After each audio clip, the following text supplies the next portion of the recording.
You are in a pit of rants where I rant about whatever Kuiper wants me to, which is Foxy Shazam. Foxy Shazam is one of my favorite bands, or were, since they're not around anymore.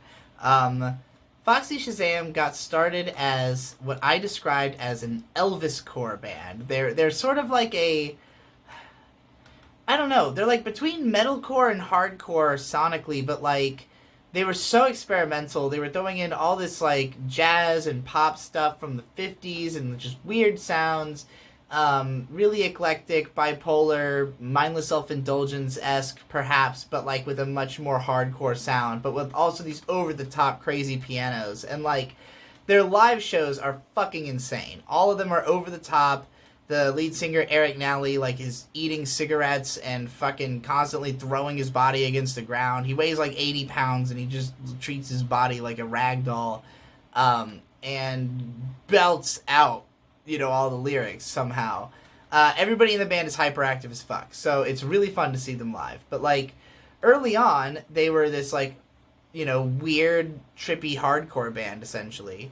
And then their second album is, in my opinion, the most interesting, and it was the one I found them through, which is called Introducing. And essentially, I guess I'd call it like an art pop album or just an art rock album in the sense that each song is essentially just a rock and roll song, I guess, but they're also like conceptual and unique and different from one another, and like just this really fascinating collage of influences and very bizarre lyrics, from a perspective of somebody who has a very unique musical upbringing and general racial upbringing even, and, makes fun of all these things in really hilarious lyrics.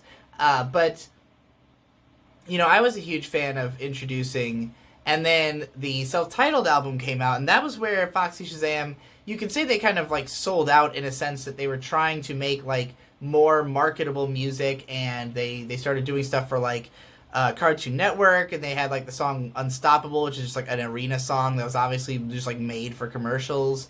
But like it didn't really work out. I don't know if they got fucked by their label or like if they just never really caught on with people, but for whatever reason, even though they had a couple of songs that did kind of decently, like the Foxy Shazam album, for whatever bizarre marketing push it did have, did not sell or catch on.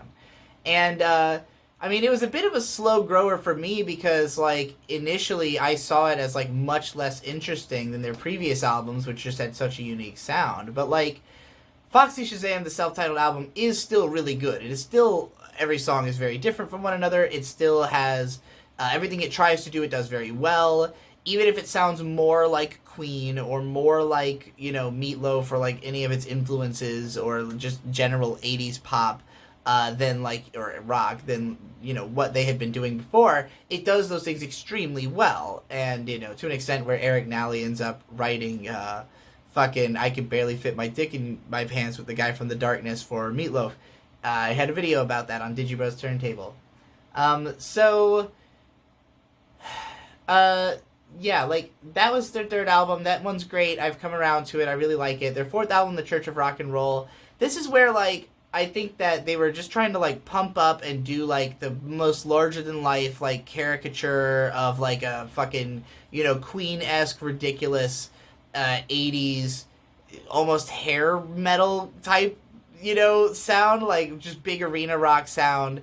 Like, AC/DC meets Queen, and like, I don't know, it didn't do as much for me. And I remember that the booklet inside there said that Foxy Shazam was an airplane that was crash landing, and like it was the sounds that the plane was making, like the music is the sounds that the plane is making as it reaches different like levels of stratosphere on its way towards the ground. So like it's almost like a tacit admission that this band was going to be done for. And like their last album, Gonzo, self-released, totally sounds really just like it's really grungy and minimally produced, and like I've only listened to it a few times, honestly. Like it's kind of hard to penetrate, and I don't really know why, because it's not as though the song structures are that strange or that it sounds that weird. It's just like I don't know, it's not immediately grabbing in any way without necessarily seeming bad. So